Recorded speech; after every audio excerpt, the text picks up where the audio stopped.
Before we get started, there was a content warning. There's a gore warning for this one. This is a short visual novel called Rotten Wife. And here we are.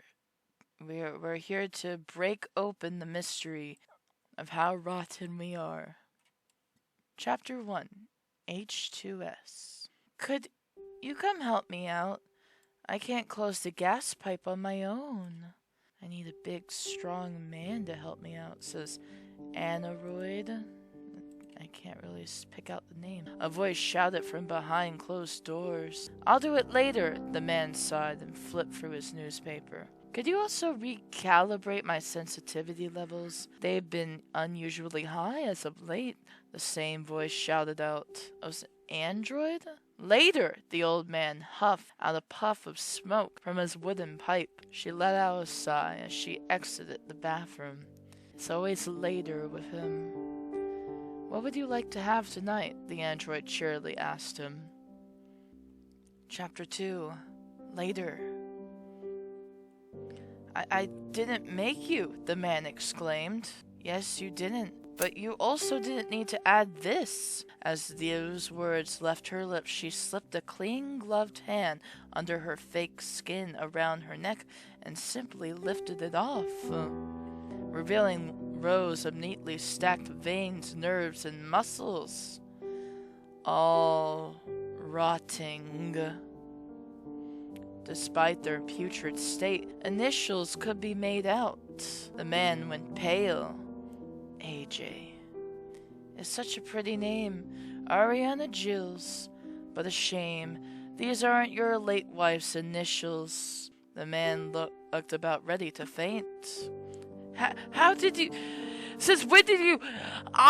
The man tried stammering out. With a soft click, he placed the metal cover of her neck into the table. A sound quite similar to the deflating balloon could be heard. I kept telling you my neck needed fixing, and you said fix it later. I wanted to show you I was capable. I was capable of taking care of myself.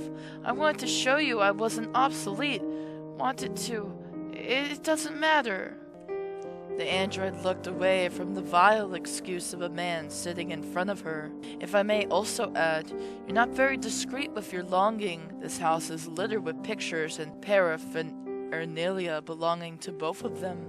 The man was completely beside himself. The android was made in such a way that she was incapable of feeling certain emotions, such as, but not limited to, anger, sadness, and exhaustion. But whatever was going on inside her could only be defined as a tiredness that was long overdue. A long silence ensued. I'm sorry, my last intentions were to hurt you.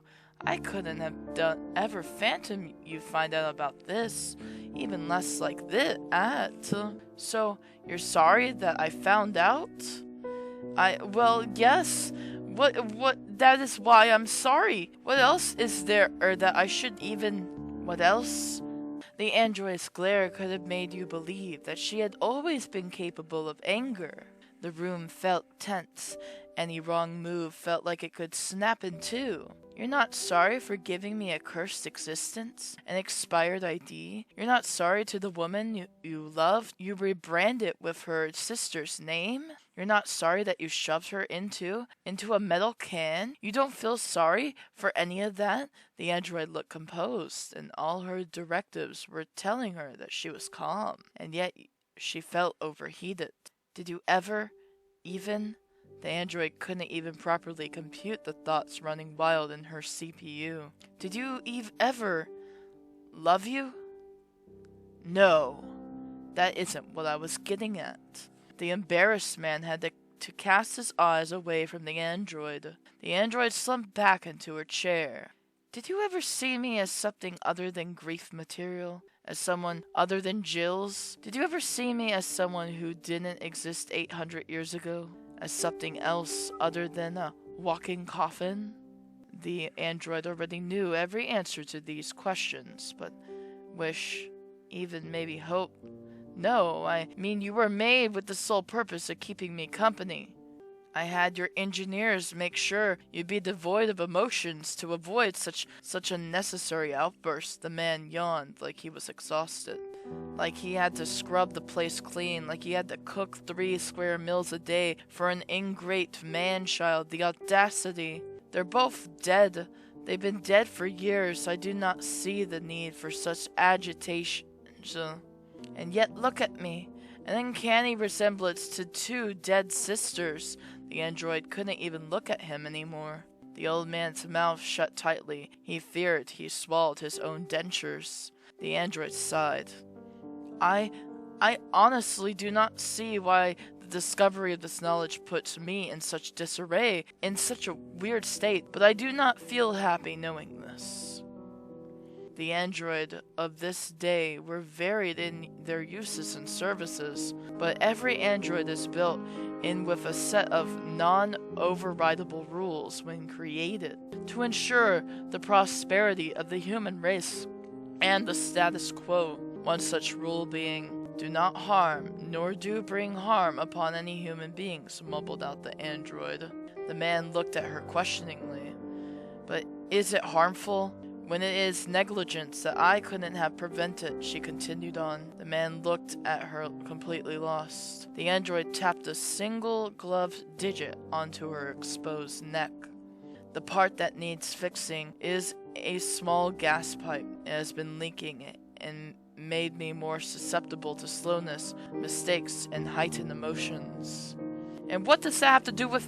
I'm getting there. You never were one of for patience. It is an inconvenience to me and the services I provide to you, but not dangerous enough to have me fully replaced. Now hydrogen sulfide, from my knowledge, is a silent killer. The old man didn't have much strength to get up, and even less to speak.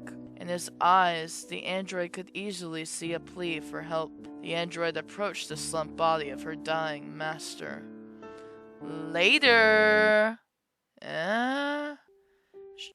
So basically, she was broken. Her gas pipe was broken. He asked him to repair it. He said he'd do it later.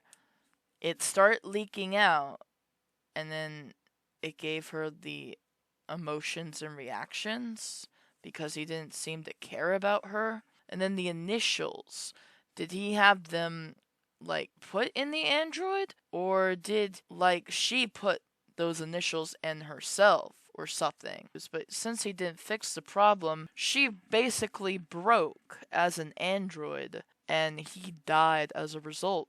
And she left him to die. Anyway, I hope you guys enjoyed this short one. Thank you guys so much for watching, and I'll see you in the next video. And goodbye.